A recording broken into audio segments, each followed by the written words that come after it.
একটা সময় যখন ভারতের মাটিতে একের পর এক সাম্রাজ্য দখল নিচ্ছিল শক্তি আর ভয়ের জোরে, ঠিক তখনই জন্ম নিল এক বিদ্রোহ, একটা নাম যা হয়ে উঠল স্বরাজ এর প্রতীক, ছত্রপতি শিবাজী মহারাজ। 1630 সালের 19 ফেব্রুয়ারি শিবনেরি দুর্গের অন্ধকার দেয়ালের মাঝে জন্ম নেন এক বীর।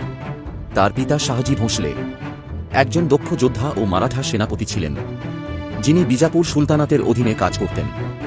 আর তার মা জিজাবাই ছোট থেকেই তার মনে গেঁথে দেন অন্যায়ের বিরুদ্ধে লড়াই করাই ধর্ম। দাদাজি কন্ডদেবের তত্ত্বাবধানে শিবাজী শিখলেন যুদ্ধ, কৌশল আর রাজনীতি।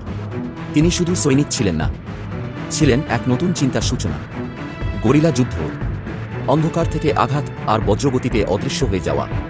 মাত্র 16 বছর বয়সে প্রথম আঘাত, টর্না দুর্গ দখল। তারপর একে একে রাজগড় দুর্গ, পুরন্দর দুর্গ, সিংহগড় দুর্গ, প্রতাপগড় দুর্গ।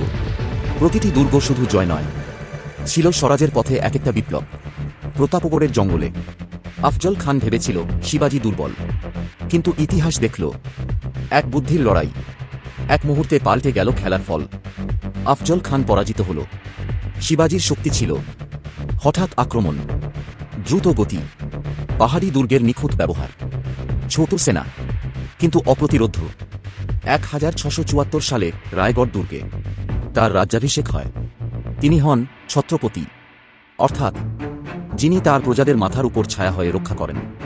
তিনি শুধু যুদ্ধ করেননি, তিনি গড়ে তুলেছিলেন এক নতুন ভারত।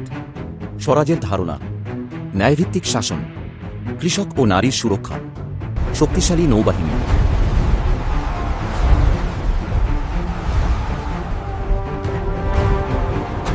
তিনি শিখিয়েছিলেন স্বাধীনতা কেউ দেয় না, অর্জন করতে হয়।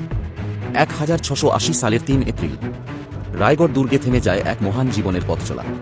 কিন্তু তার নাম, তার আদর্শ আজও বেঁচে আছে প্রতিটি সাহসী হৃদয়ে। ছত্রপতি শিবাজী মহারাজ একজন রাজা নন, একটি বিপ্লব।